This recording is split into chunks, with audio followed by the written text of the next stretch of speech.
the street alone.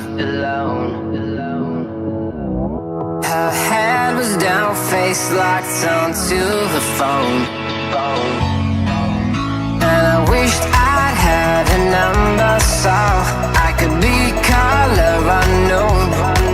And then I tell her to look into my eyes and never let it go.